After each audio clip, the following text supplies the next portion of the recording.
Hello, friends. If you enjoy the content, I'd truly appreciate it if you hit that subscribe button. It helps a lot. Also, don't forget to leave a like and share your thoughts in the comments. Your interaction not only supports the channel's growth, but also helps these stories reach more people. Thank you all for being here. Where are you watching from? Let me know in the comments.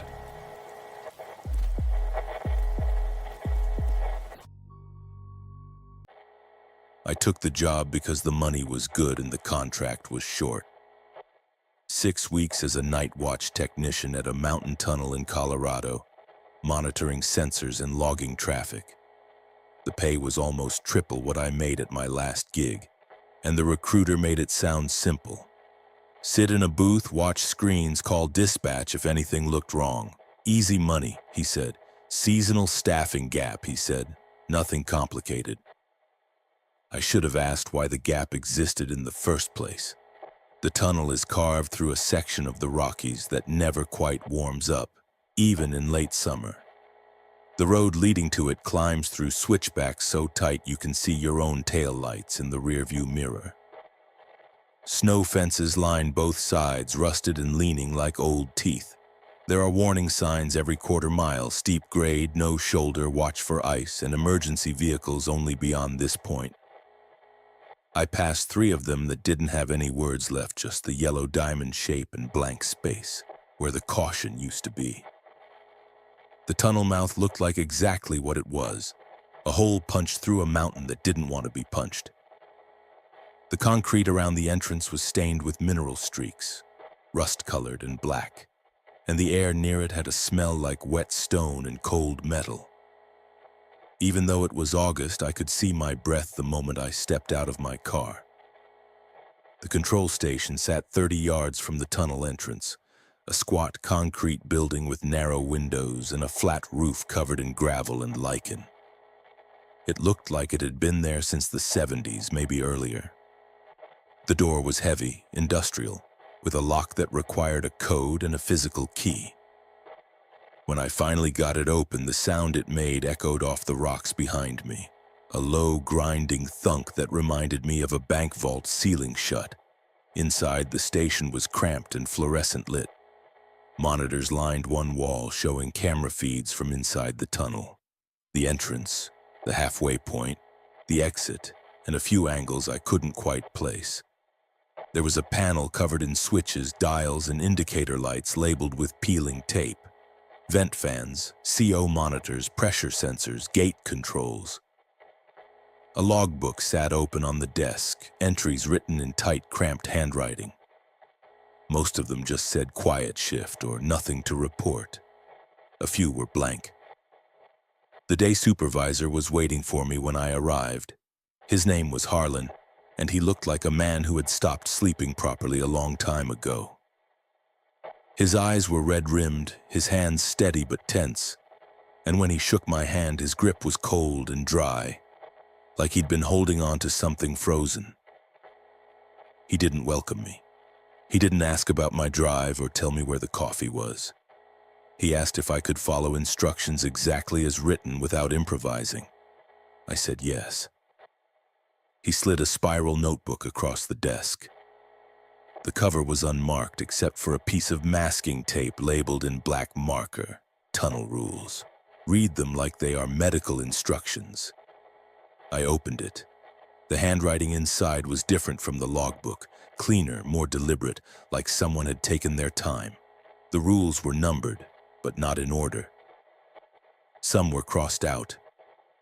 Others had notes in the margins, small and frantic. Harlan pointed to the first page. Start there. Read them all before your first shift. Don't skip any.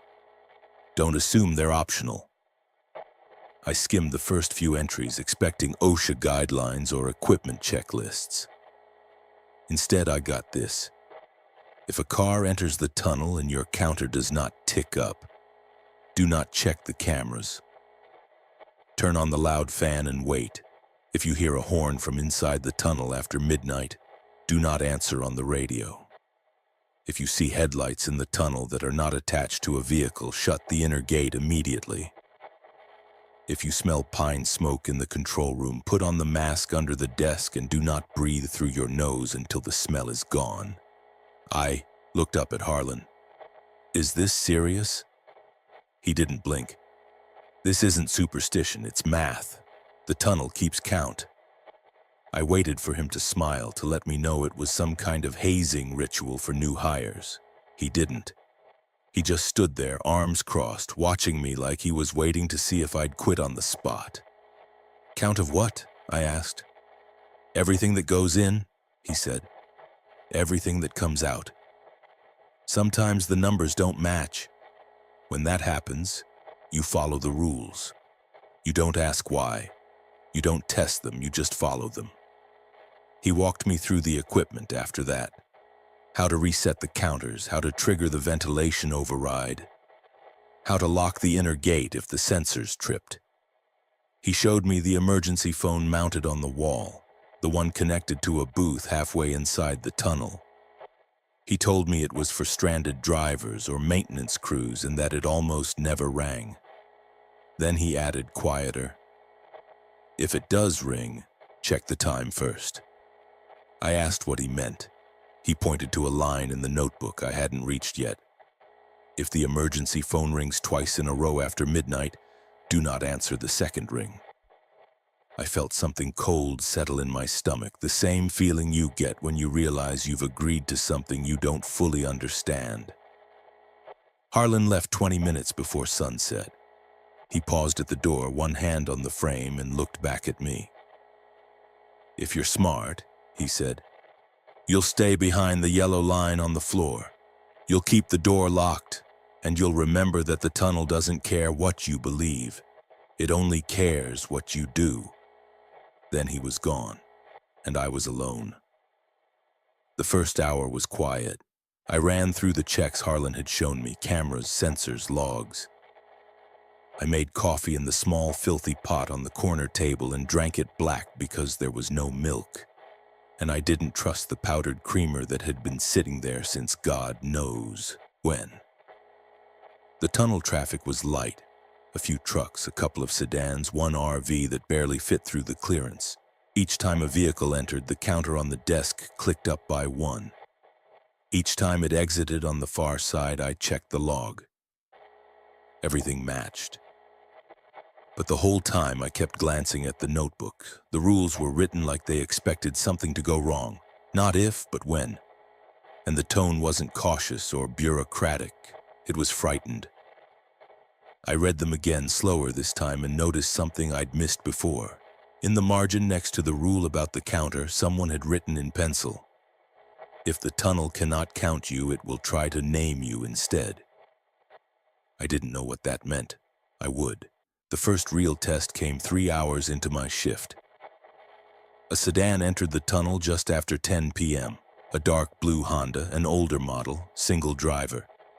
I saw it clearly on the entrance camera, headlights steady, moving at a reasonable speed, tires tracking the lane, lines perfectly.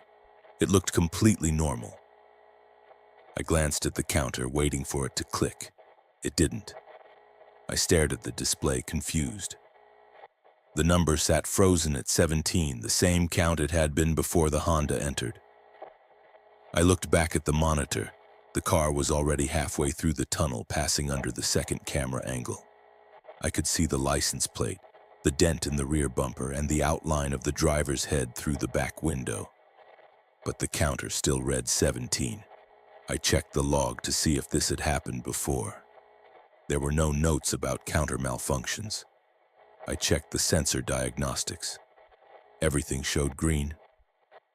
I even tapped the counter housing like that would help. Then I remembered the rule. If a car enters the tunnel and your counter does not tick up, do not check the cameras. I'd already checked the cameras. I'd been staring at them the whole time. I sat very still, waiting for something to happen. The Honda continued through the tunnel and exited on the far side without incident. I watched it disappear around the curve of the mountain road. The counter still read 17. For a moment I felt relieved. Maybe it was just a sensor glitch. Maybe the rule was outdated. Maybe... The audio feed from inside the tunnel crackled. I looked at the speaker mounted above the monitors. It was set to low volume, just enough to catch unusual sounds. Rock falls, engine trouble, someone shouting for help. Normally, all you heard was the hum of ventilation and the occasional rush of a passing vehicle. Now I heard something else. It was low, rhythmic, and wet-sounding, like someone breathing through a straw. It didn't sound mechanical. It didn't sound like wind.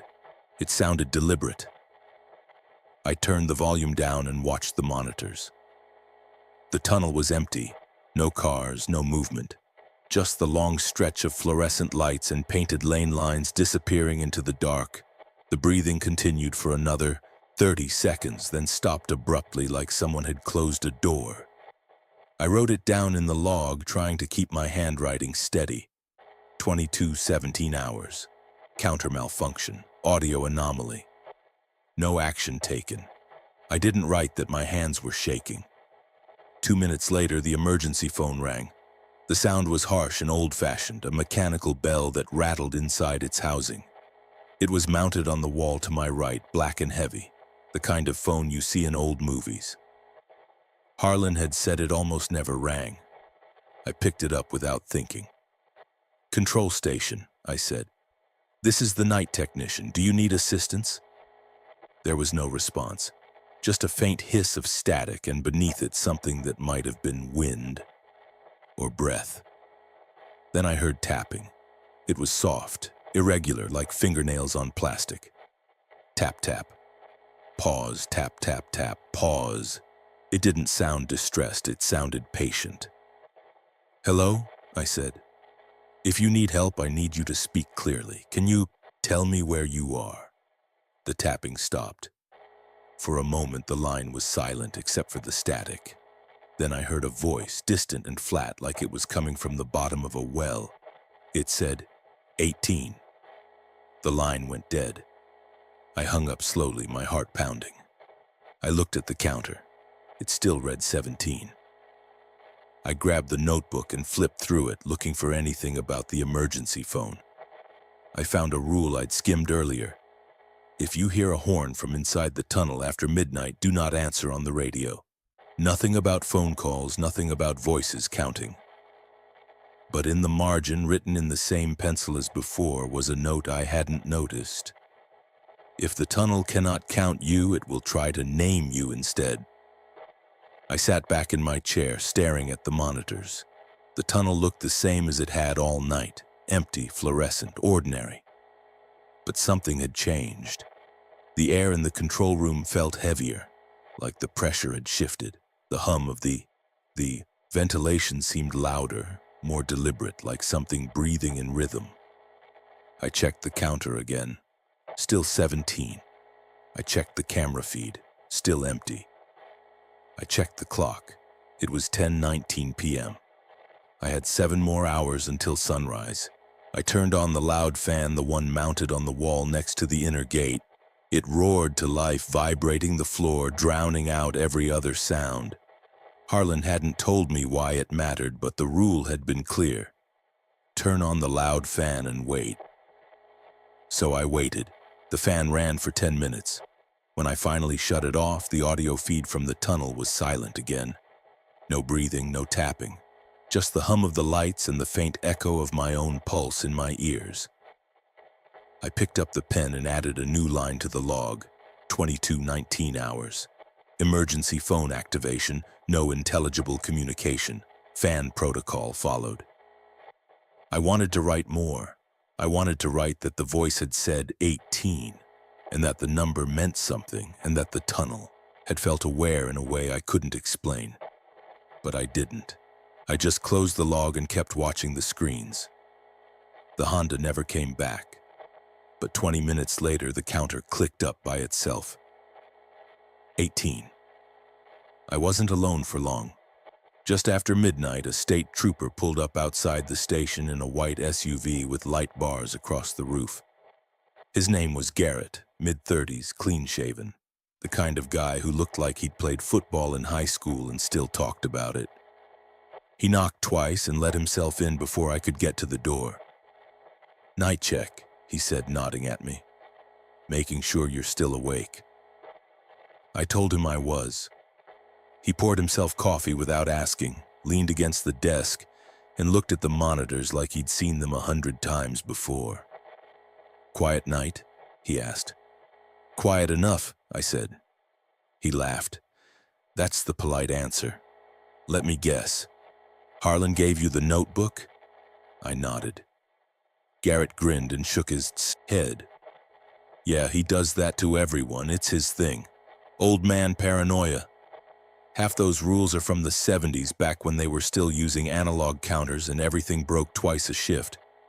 Don't let it get in your head." I didn't reply. I wasn't sure what to say. Part of me wanted to believe him.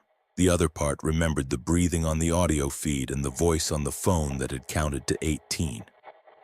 Garrett sipped his coffee and glanced at the log. "Counter glitch earlier?" "Yeah," I said. "A car went through, but it didn't register." "Happens all the time," he said. "Sensors get dirty, wiring corrodes. This whole place is held together with duct tape and prayers." He tapped the monitor with one knuckle. "You didn't go into the tunnel to check, did you?" "No." "Good. That's actually a real rule. Never go in alone at night. Not because of ghosts, but because if you slip and hit your head, nobody's finding you until morning." He set his mug down and stretched. "I'll hang out for a bit, keeps me awake." I didn't mind the company.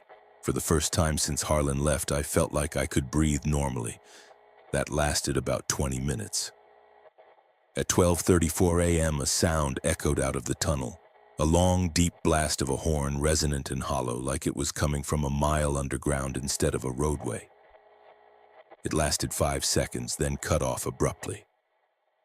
I looked at the monitors. The tunnel was empty. No vehicles, no headlights, nothing. Garrett frowned. "Huh, that's weird." I grabbed the notebook and flipped to the page I'd memorized.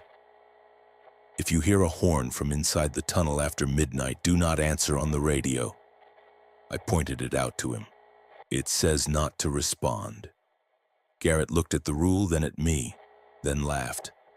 "Come on, somebody's probably pulled over with engine trouble. Could be a trucker who didn't realize how far in he was." He reached for the radio handset, mounted on the wall. "I'll do a welfare check. It's my job." "Wait," I said. He didn't wait. He keyed the mic and said, calm and professional, "Vehicle in the tunnel, this is State Patrol. Do you require assistance? Please identify your location." Static crackled from the speaker. Then a voice answered. It was Garrett's voice. Not similar, not close, identical. It came through the radio, slightly delayed, flattened, and compressed, like a recording played back at the wrong speed. "Vehicle in the tunnel, this is State Patrol. Do you require assistance? Please identify your location." Garrett's smile dropped. He stared at the radio, then at me, then back at the speaker. "That's not..." he started. The voice repeated word for word, same inflection, same pauses. "Vehicle in the tunnel, this is State Patrol. Do you require assistance? Please identify your location." Garrett let go of the mic like it had shocked him. "What the hell is that?" "Don't know," I said. He grabbed the handset again, keyed it, and said louder this time, "Who is this? Identify yourself." The voice answered immediately, still using Garrett's voice, but slower now, deliberate. "Who is this? Identify yourself." A red light began flashing on the panel. "Emergency door 3. Open." I checked the map taped to the wall above the monitors. Emergency door 3 was halfway through the tunnel on the north side, sealed and alarmed. It wasn't supposed to open. It wasn't supposed to be opened. According to the maintenance log, it had been welded shut in 2003. Garrett stared at the flashing light. "That's impossible." "Maybe it's malfunctioning," I said, but I didn't believe it. He grabbed his flashlight and started toward the door. "I'm checking it out." "Don't," I said. He stopped, one hand on the doorknob, and looked back at me. "What?" "There's another rule," I said, flipping through the notebook. "If the tunnel alarm says a door opened and the cameras show nothing, do not go looking for the door." Garrett's expression shifted from annoyed to uncertain. "You're serious?" I showed him the page. He read it, jaw tight, then shook his head. "This is insane. There's probably just a short in the sensor. I'm not going to sit here and let some paperwork tell me how to do my job." "Then at least check the cameras first," I said. He hesitated, then walked back to the monitors. I switched the feed to the halfway point where emergency door 3 should have been visible. The door was closed. Garrett exhaled. "See? False alarm. Sensor malfunction. I'm still going in to confirm, but..." The camera feed stuttered. It was subtle, just a brief freeze like a dropped frame in a video. When it resumed, the image looked the same. Empty tunnel, closed door, painted lines. Except now there was a figure standing in the frame. It was too far from the camera to make out details, just a dark shape standing near the door, motionless, facing the lens. Garrett leaned closer. "Is that..." The figure raised one arm, it waved. Garrett grabbed his flashlight and walked out the door before I could stop him. I watched him on the cameras. He entered the tunnel on foot, flashlight beam cutting through the dark, moving at a steady pace toward the halfway point. His radio was clipped to his belt and I could hear his breathing through the open channel, controlled and even. "Dispatch, this is Garrett. I'm doing a foot patrol inside the tunnel. Possible sensor malfunction, will advise." Dispatch acknowledged. I kept my eyes on the monitor. Garrett moved through the first camera angle, then the second. The figure we'd seen was gone.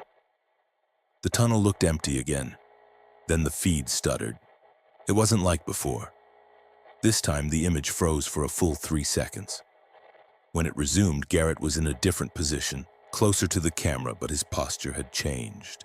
He was standing still, head tilted like he was listening to something. I keyed the radio. "Garrett, do you copy?" He didn't respond. On the monitor, he turned his head slowly and looked directly into the camera lens like someone had called his name. Then the feed went black.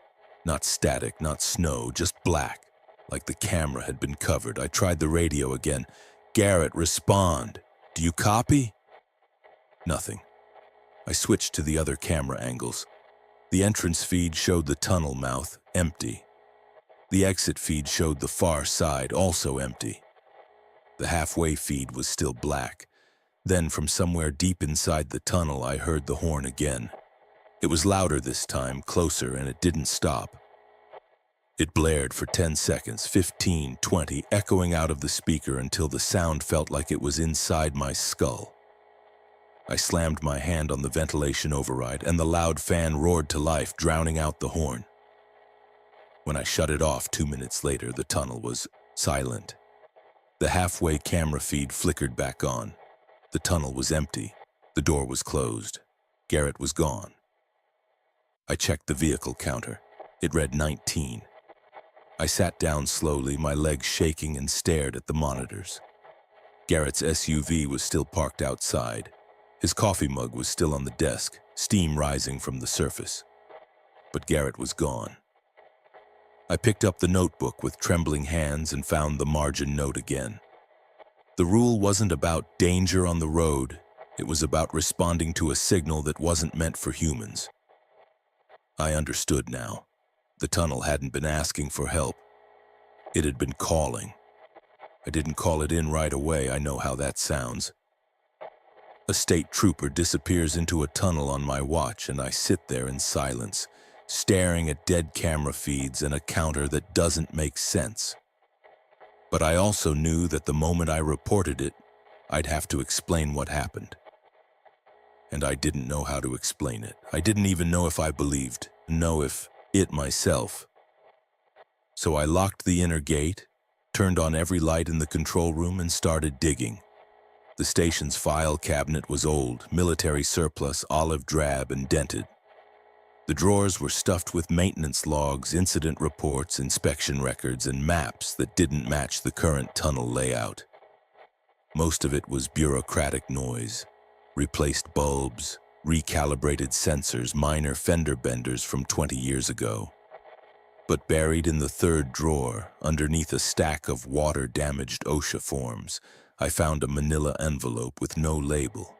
Inside was a single sheet of paper typed on an old typewriter, the letters faint and uneven. The heading read, "For new night staff only." The text below was formatted like the notebook rules, but the tone was different. It wasn't instructional. It was confessional. The tunnel was expanded in 1974 after a partial collapse on the western approach. During excavation, crews broke through into a cavity that wasn't on any survey. It was an air pocket, roughly 30 feet across, with no clear origin. The air inside didn't move.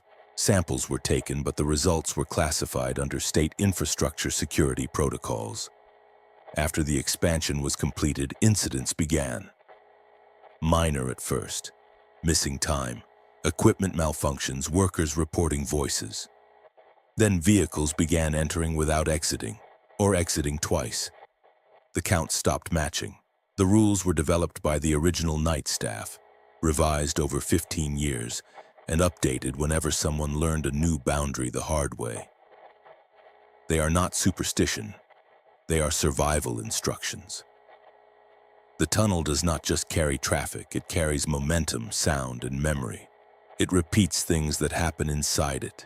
If you see the same vehicle twice in one night, treat the second one as a copy. Do not stop it. Do not speak to it. Do not acknowledge it in any way. The page ended there, unsigned, undated. But at the bottom, someone had added a handwritten note in blue ink. It doesn't want to kill you, it wants to keep you. I read it 3 times, then I checked the log again, going back months, looking for patterns. Most shifts were clean, but every few weeks there was an entry that didn't quite fit. Counter discrepancy, no explanation, or audio anomaly, ventilation reset, or more than once simply staff relieved early, replacement requested. I found one entry from 6 months ago that made me stop breathing. 0347 hours, the emergency phone rang twice. Second ring not answered. Driver seen on camera but not counted. The same driver exited twice. Inner gate sealed. Shift supervisor contacted. No further action. The next entry was in different handwriting. 0940 hours. The day the staff arrived, night technician not present. Vehicle found in the parking area, keys inside.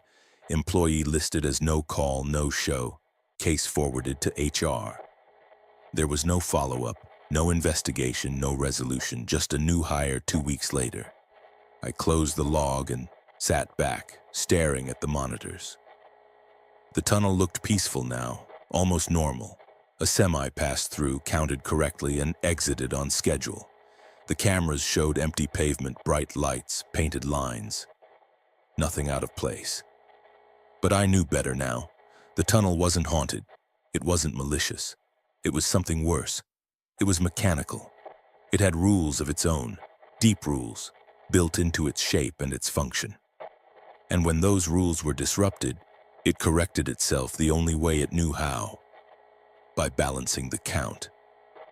I thought about Garrett, walking into the tunnel with his flashlight and his confidence, ignoring the notebook because he thought it was paranoia. I thought about the voice on the radio, repeating his words, learning his cadence. I thought about the camera going black, and the way he'd looked up at the lens like someone had called his name. I thought about the counter ticking up to 19, and I realized the tunnel hadn't taken him, it had added him. I didn't find another rule. I found a map. It was tucked behind the others, hand-drawn on graph paper, showing the tunnel's interior with far more detail than the official blueprints. Someone had marked the camera positions, the ventilation shafts, and the emergency doors. But they'd also marked other things. Spots labeled Echo Point, Null Zone, Threshold. At the halfway mark, right where emergency door 3 was located, someone had drawn a red circle and written, "Do not confirm presence here." I didn't know what that meant. Not yet. But I copied it into the notebook anyway in my own handwriting because I had the feeling I'd need it later. Outside, Garrett's SUV sat in the parking area, driver's door closed, lights off. I could see it through the window, ordinary and solid, a piece of the real world that didn't fit anymore. I picked up the phone to call dispatch, and then I heard a voice behind me, quiet and rough, like gravel in a drain pipe. Don't. I spun around. I spun. Harlan was standing inside the control room near the filing cabinet, even though I'd locked the door and hadn't heard it open. He looked worse than he had that afternoon. Pale, exhausted, his eyes red-rimmed and distant. "How did you—" "Doesn't matter," he said. He walked to the desk, looked at the monitors and nodded slowly, like he'd expected what he saw. "You lost someone." "Garrett," I said, "the trooper. He went into the tunnel and—" "I know," Harlan said. "He answered the horn, didn't he?" I nodded. Harlan sighed and sat down heavily in the spare chair. "They always do. They always think it's nothing. And the tunnel always proves them wrong." "What is it?" I asked. "What's in there?" "Nothing," Harlan said. "That's the problem. The tunnel's empty. It's just a road through a mountain. But when they dug it out, they made a space that wasn't supposed to exist. And now that space has to mean something. So it counts. It keeps track. And when the count doesn't balance, it finds a way to fix it." He looked at me, his expression unreadable. "The tunnel doesn't hate you," he said. "It doesn't even know you're there. But it knows when something's wrong. And it knows how to make it right." I thought about the voice on the phone saying 18. I thought about the counter ticking up by itself. "How do we get him back?" I asked. Harlan's face darkened. "You don't." Harlan didn't sit still for long. He stood and walked to the window, staring out at the tunnel mouth like he was watching for something. His hands were shoved deep in his pockets, his shoulders tense. "You're going to want to call it in," he said. "You're going to want to tell dispatch that a trooper went missing, and you're going to want to fill out a report, and you're going to want someone to come up here and make sense of it." "Shouldn't I?" I asked. "You can," he said, "but it won't help. They'll search the tunnel, they'll find nothing. They'll assume he wandered off, had an accident, or fell into a crevice. They'll close the case in 6 months and move on. And you'll be the guy who let a cop disappear on your watch." He turned to face me, and his expression was harder than I'd seen before. "Or," he said, "you keep your mouth shut, you finish your shift, and you let the tunnel finish what it started. Because the only thing worse than losing someone is trying to take them back." I felt something cold settle in my chest. "What do you mean, take them back?" Harlan didn't answer right away. He walked to the desk, picked up the notebook, and flipped to a page near the back, one I hadn't reached yet. He tapped it with one finger. "If the tunnel alarm says a door opened and the cameras show nothing, do not go looking for the door. The tunnel is looking for you." "You read that one?" he asked. "Yeah." "You understand what it means?" I shook my head. Harlan set the notebook down. "The tunnel's a throat," he said. "A throat cut into the mountain. And some mountains don't like being cut. They don't fight back. They don't collapse. They just adjust. They make space. And that space tries to fill itself." He paused, choosing his words carefully. "The tunnel counts because it has to. Every car that goes in has to come out. Every sound that echoes has to fade. Every door that opens has to close.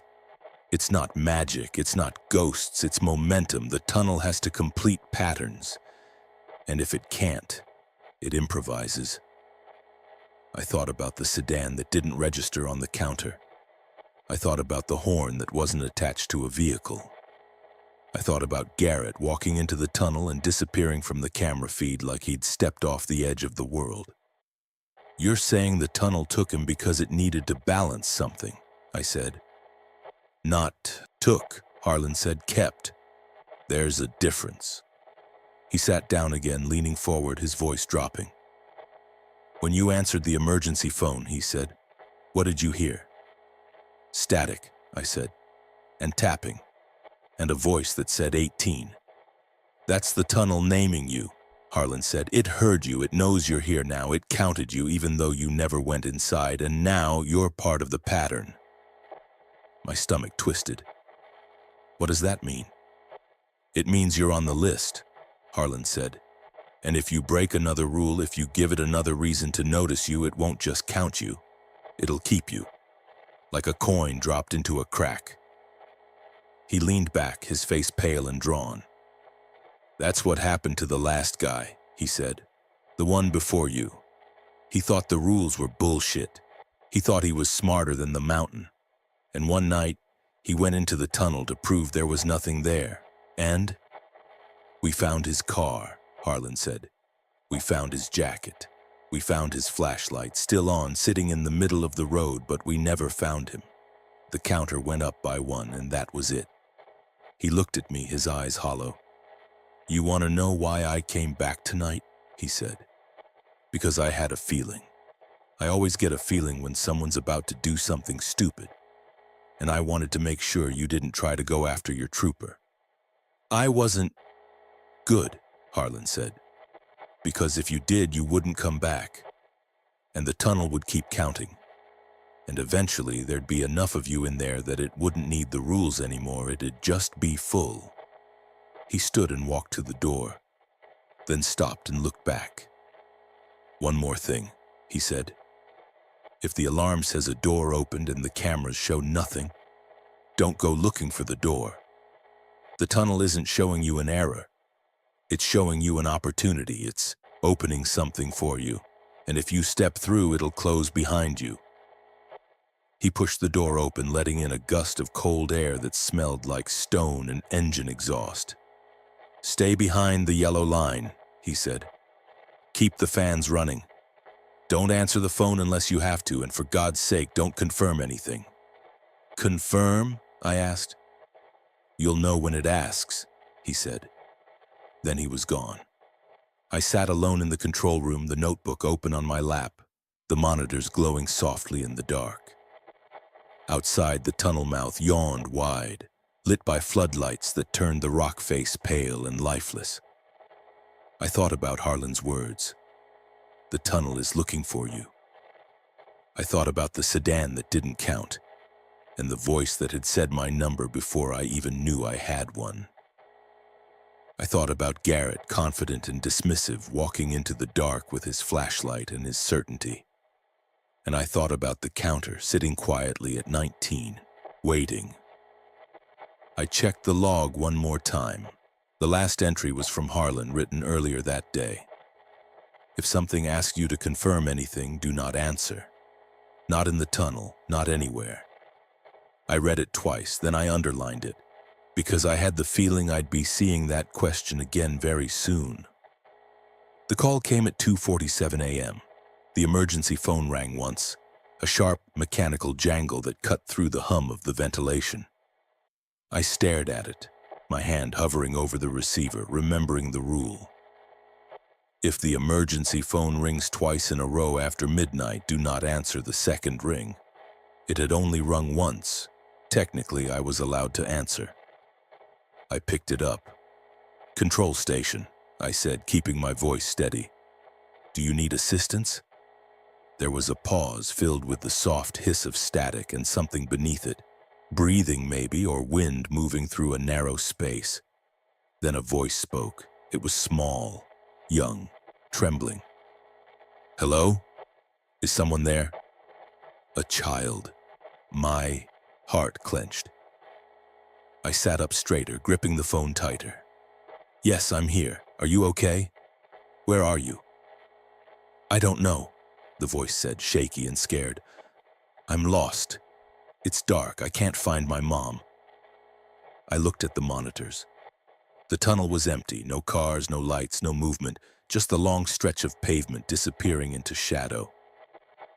"Okay," I said, forcing myself to stay calm.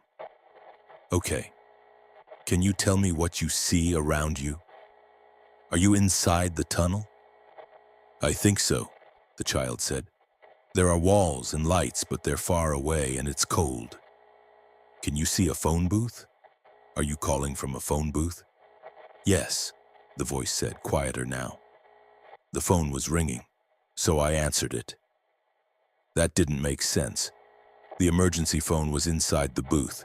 It didn't ring on its own. Someone had to activate it from the control room first or press the call button on the booth itself. I checked the panel. The activation light was off. I hadn't triggered it. Listen to me, I said. I need you to stay exactly where you are. I'm going to send help. Do not leave the phone booth. Do you understand? Okay, the voice said. Then softer. Are you coming? Someone's coming, I said. Just stay on the line. I reached for the radio to call dispatch, and then the phone rang again. Not the emergency line. The regular desk phone. The one connected to the state patrol dispatcher. I hesitated, then picked it up. This is tunnel control, I said. Silence. No static. No breathing. Just a faint, distant hum like I was listening to an empty room. I hung up and looked back at the monitors. Still nothing. The tunnel was still empty. But the counter had changed. It read 20. I felt my stomach drop. I looked at the emergency phone still pressed against my ear. Are you still there? I asked. Yes, the child's voice said. It's really cold. I'm scared. I know, I said. I know you are, but help is coming. Just a few more minutes.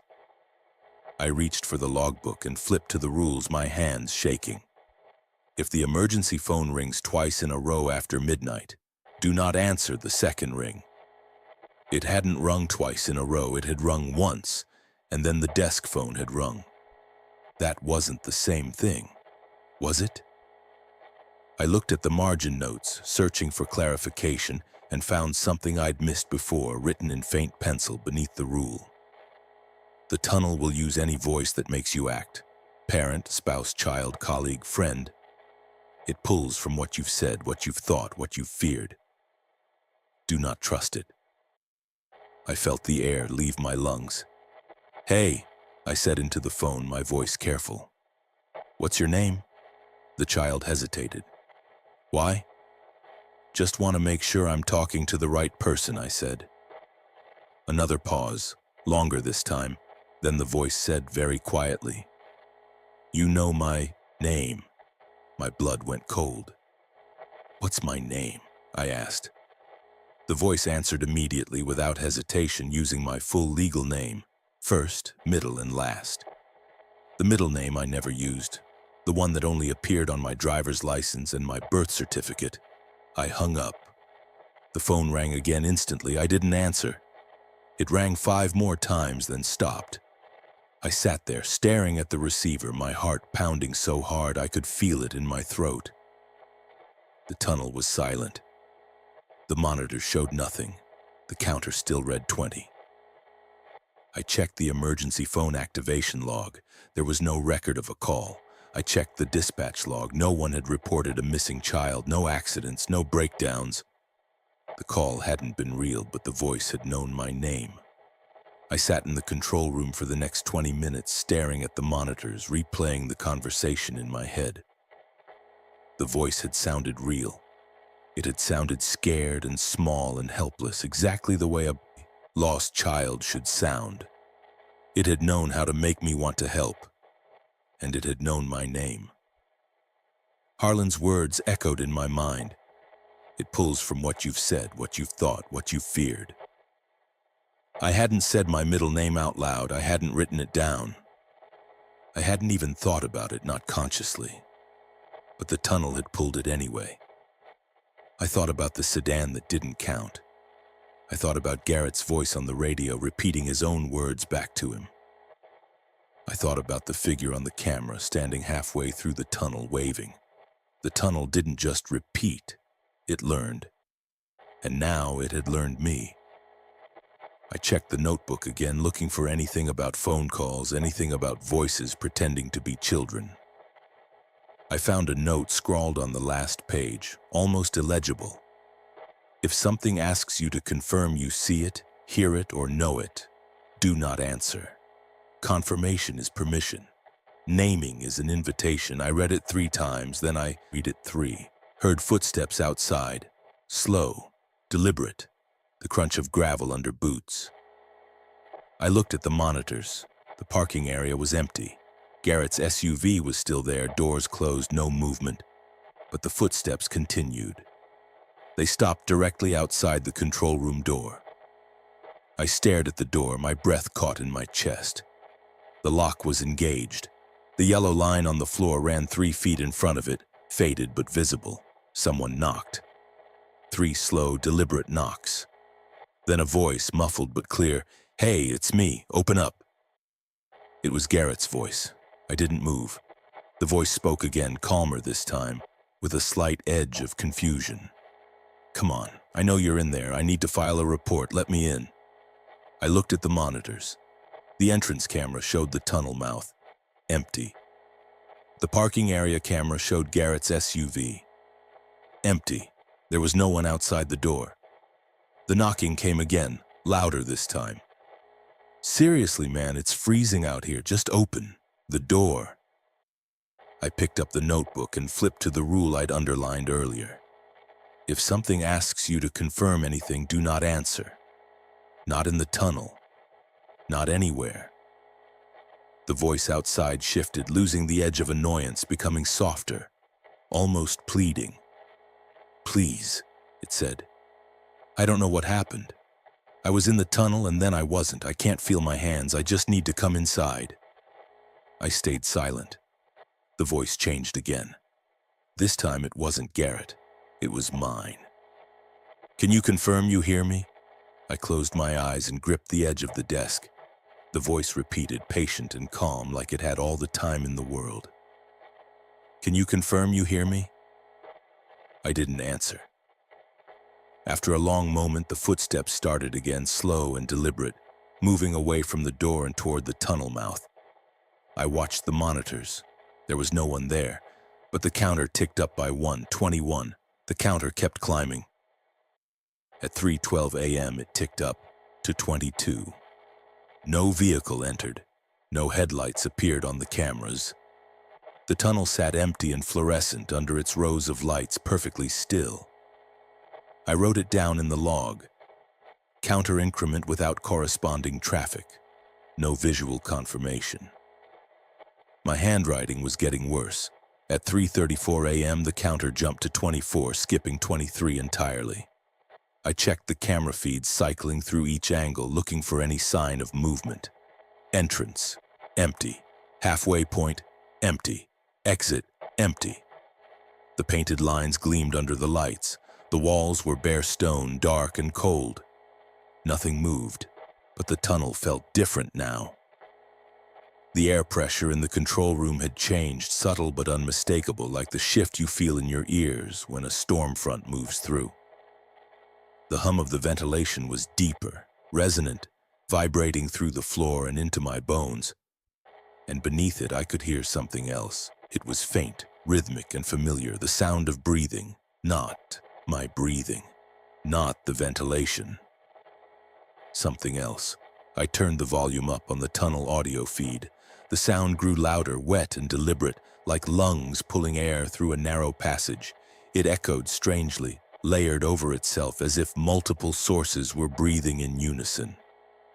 I grabbed the notebook and flipped to the rule about audio anomalies. If you hear breathing through the tunnel feed, turn on the loud fan immediately.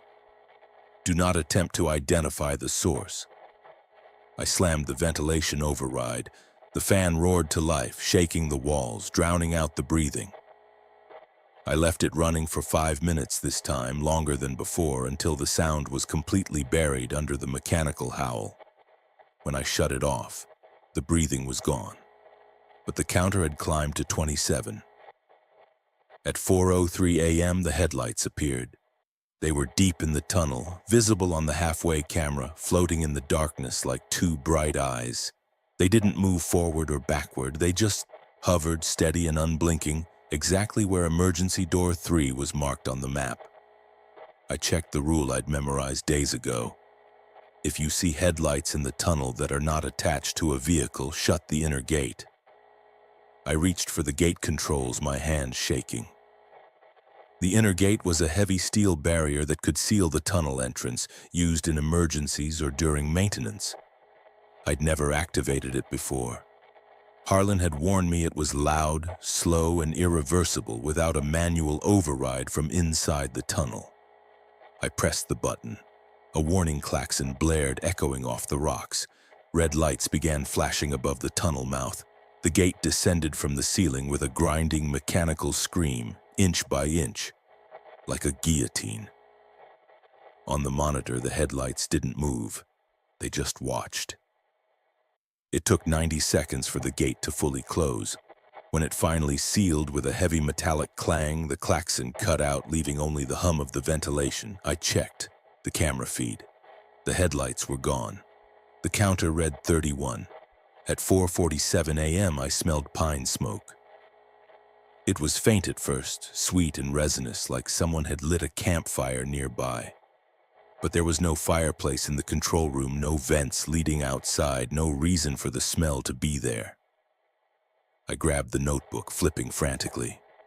If you smell pine smoke in the control room, put on the mask and do not breathe through your nose. There was a respirator under the desk, yellow and rubberized, with 2 large circular filters. I pulled it out, checked the straps, and put it on, sealing it tight against my face. The smell intensified, thick and cloying, filling the room until it felt like I was standing in the middle of a forest fire. But there was no smoke, no haze, no visible source. I breathed through the mask, shallow and controlled, and tried not to panic. The smell lasted for 3 minutes. Then it faded quickly, like someone had opened a door and let it out. I pulled the mask off slowly and checked the air quality monitors on the panel. Everything read normal. Oxygen levels are fine. CO levels are fine. No particulates detected. But the smell had been real. The counter read 38. At 5:14 a.m., I heard my own voice. It came through the tunnel speaker system, calm and steady, repeating a sentence I'd never said. "Open the gate, I'm already inside." I stared at the speaker, my skin crawling. The voice repeated exactly the same cadence, exactly the same inflection. "Open the gate, I'm already inside." I checked the microphone on the desk. It was off. I checked the radio. Off. I checked the emergency phone. Silent. The voice came again, louder this time, layered and distorted, like it was being spoken by multiple people at once. "Open the gate. I'm already inside." I grabbed the notebook and found the rule about voice replication. If you hear your own voice, do not respond. Do not acknowledge it. Turn on the loud fan and... Wait! I hit the override again. The fan roared, shaking the walls, vibrating the glass in the windows. The voice continued for a few more seconds, barely audible under the noise, then cut off abruptly. When I shut the fan down, the tunnel was silent again.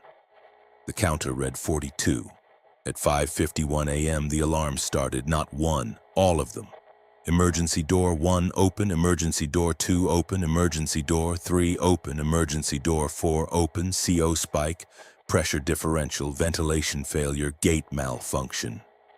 The panel lit up like a Christmas tree, red and yellow lights flashing in chaotic rhythm. Klaxons blaring from every speaker. I checked the cameras, all the doors were closed. The air quality was normal. The gate was sealed. None of the alarms should have been triggering. But the system didn't care. It kept screaming louder and louder until I could barely think. I grabbed the notebook, flipping through it, looking for something, anything that explained what to do when everything failed at once. I found a note on the inside back cover, written in shaky handwriting. If all alarms trigger simultaneously, the tunnel is attempting a correction. Do not open the gate. Do not leave the building. Do not answer anything that speaks.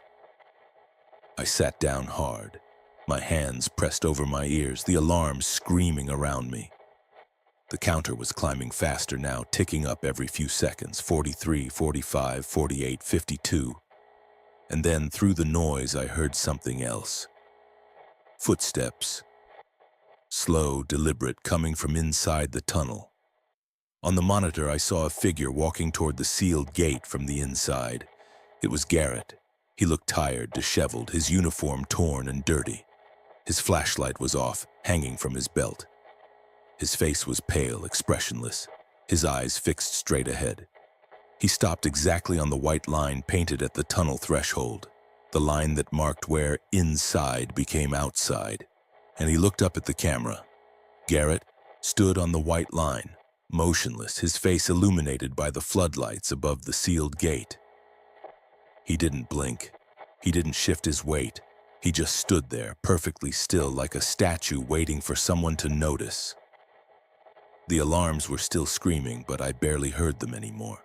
My entire focus was on the monitor, on the figure that looked like Garrett but didn't move like him.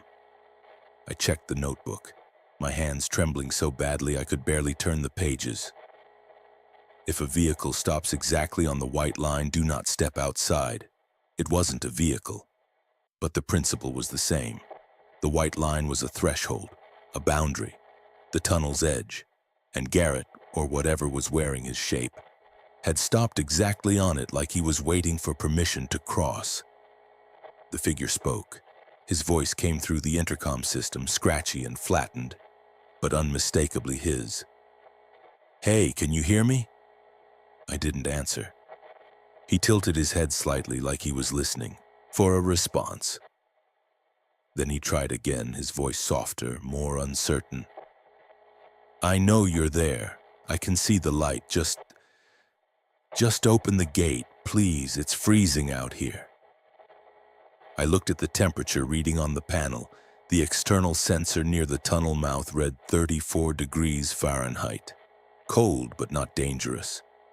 But Garrett looked like he'd been outside for hours. His skin was pale, almost gray. His lips had a faint blue tinge. His breath came out in short, visible puffs. He looked real. He looked hurt. He looked like he needed help. I gripped the edge of the desk and forced myself to stay seated. "Come on," Garrett said, his voice cracking slightly. "I don't know what happened. I was inside and then I wasn't. I tried to call, but the radio's dead. I just need to get inside. I need to warm up." He took a step closer to the gate, but stopped before his foot crossed the white line. He looked down at it, frowning like he'd just noticed it was there. Then he looked back up at the camera. "Why won't you open the gate?" he asked. I checked the monitor showing the parking area. Garrett's SUV was still there, exactly where he'd left it hours ago. I checked the halfway camera feed. Empty. I checked the exit camera. Empty. If Garrett was really standing at the gate, then he'd somehow gotten from the middle of the tunnel to the entrance without appearing on any of the cameras in between.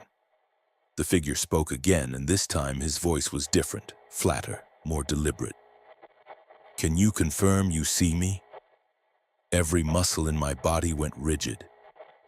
I remembered Harlan's warning. Confirmation is permission. Naming is an invitation. I remembered the note in the notebook. If something asks you to confirm you see it, hear it, or know it, do not answer. I stayed silent. Garrett, the thing that looked like Garrett, tilted his head again, studying the camera like it was studying me. Then he smiled just slightly, and the smile didn't reach his eyes. "You're not going to answer," he said, not a question, just an observation. "That's smart. Harlan taught you well." He took another step forward, his foot hovering over the white line, not quite touching. "But here's the problem," he said, his voice calm and reasonable. "I'm already counted. I'm already in the system. And if you don't let me out, the tunnel's going to keep trying to balance, and it's going to keep adding, and eventually, it's going to add you." He lowered his foot, still not crossing the line, and crouched down, bringing his face level with the camera. "So I'll ask you one more time," he said, his voice soft and patient. "Can you confirm you see me?" I didn't answer. He waited, watching, his expression unreadable. Then he stood slowly and his smile widened just a fraction. "That's okay," he said. "You don't have to answer." He raised one hand and pressed it flat against the gate, palms spread, fingers splayed. The metal creaked under the pressure, a low resonant sound that vibrated through the control room floor. "Because I already know you can," he said. Then his mouth opened, too wide, far wider than a human mouth should open, and the tunnel fans cut out. All of them. The ventilation, the loud fan, the emergency backups. Everything shut down at once, plunging the control room into a silence so heavy it felt solid. The lights flickered. The monitors went black. And in the darkness I heard breathing again, wet and rhythmic, coming from every direction at once. The emergency power kicked in after 5 seconds, bathing the room in dim red light. The monitors flickered back to life, one by one, showing static, then feed, then static again. When the entrance camera stabilized, Garrett was gone. The white line was empty. The gate was closed.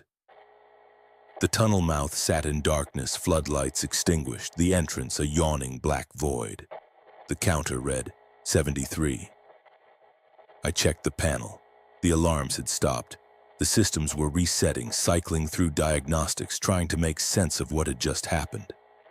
I checked the logbook, my hands shaking so badly I could barely write. 0557 hours, all systems are failing, visual contact with an unidentified entity, gate seal maintained. No breach. I looked at the clock. Sunrise was in 43 minutes. I just had to last until dawn. The tunnel stayed dark for the next 20 minutes. The floodlights didn't come back on. The internal lights remained off. The entrance camera showed nothing but blackness, deep and absolute, like the tunnel had folded in on itself. The counter kept climbing. 79, 84, 91. I didn't know what it was counting anymore. At 6:23 a.m., the emergency phone rang. Once. I stared at it, my hand hovering over the receiver. If the emergency phone rings twice in a row after midnight, do not answer the second ring. It was past midnight. Technically, it was morning. But I didn't know if that mattered. The phone rang again. Twice. I didn't answer, it rang a third time. Then a fourth. Then it kept ringing over and over, a harsh mechanical jangle that filled the control room and drilled into my skull.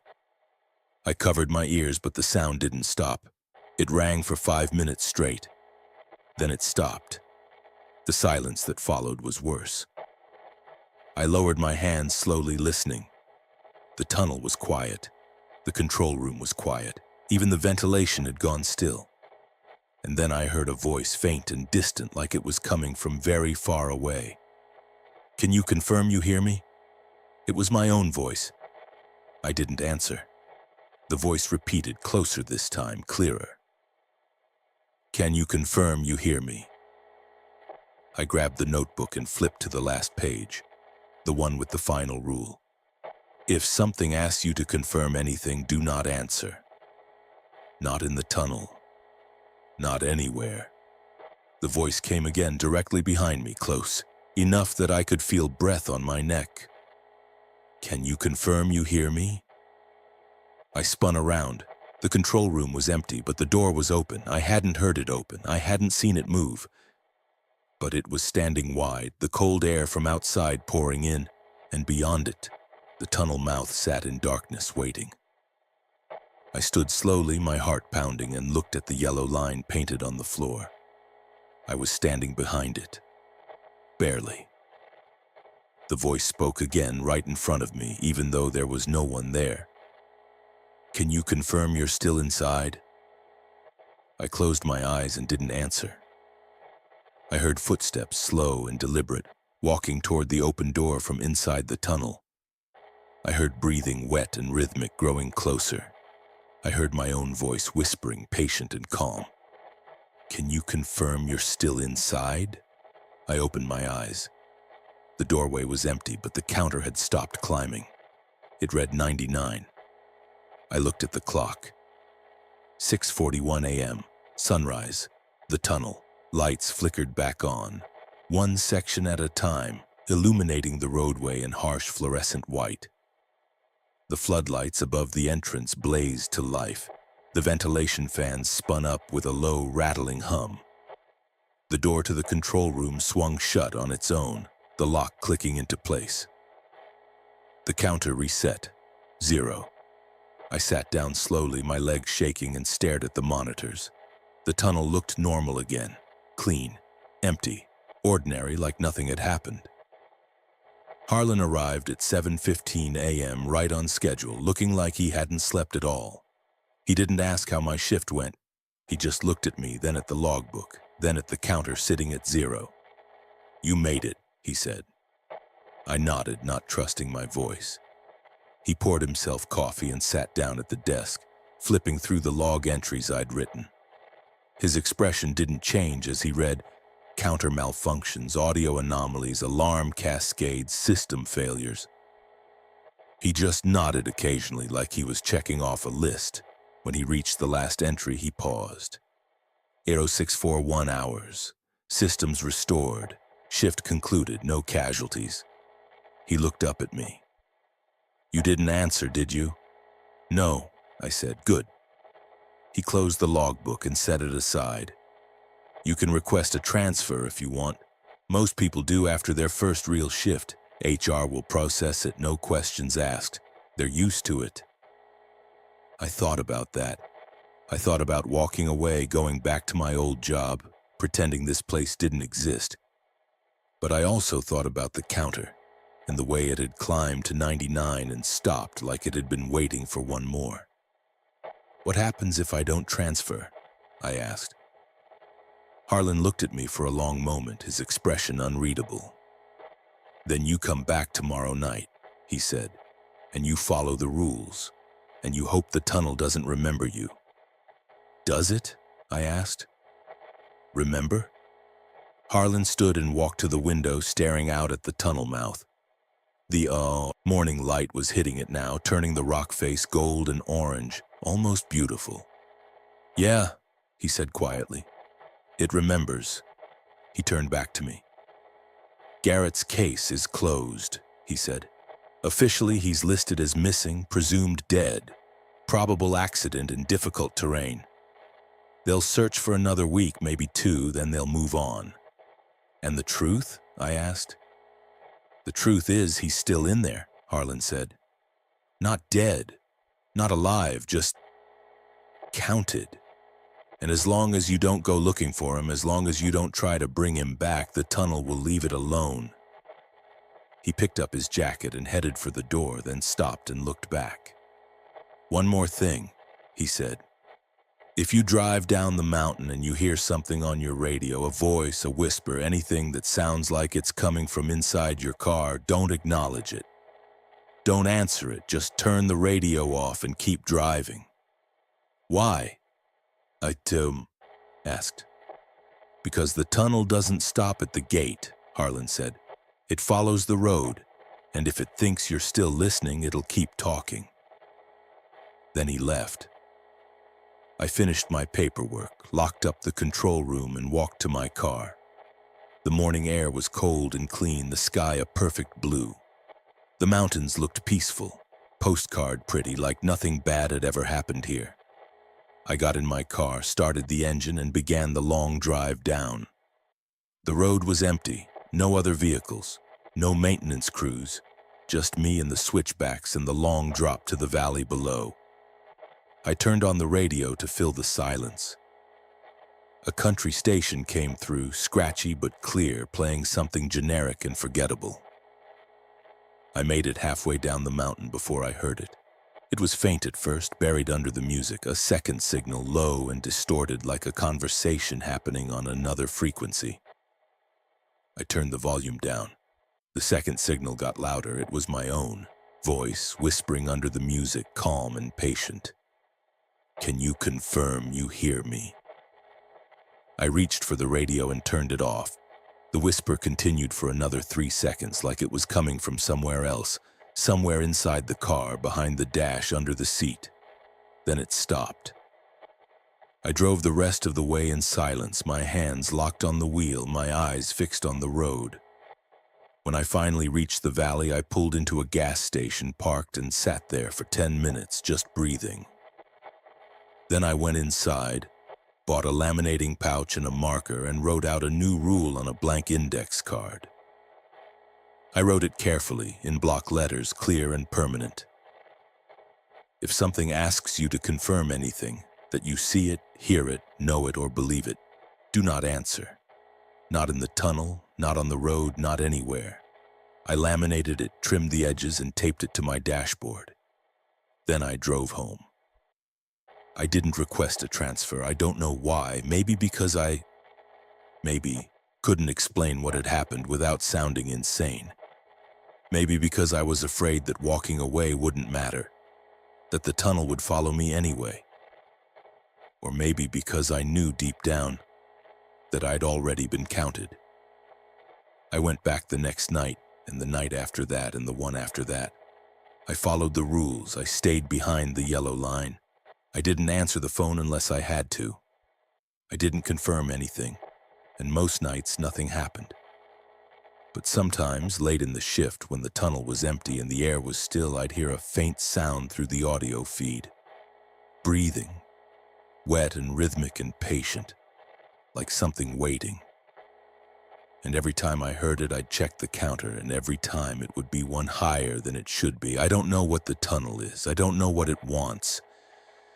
I don't know if it's alive or aware, or if it's just a space that learned the wrong things, but I know it counts. And I know it remembers. And I know that someday when the numbers don't balance, it's going to try to fix that. I just hope I'm not there when it does.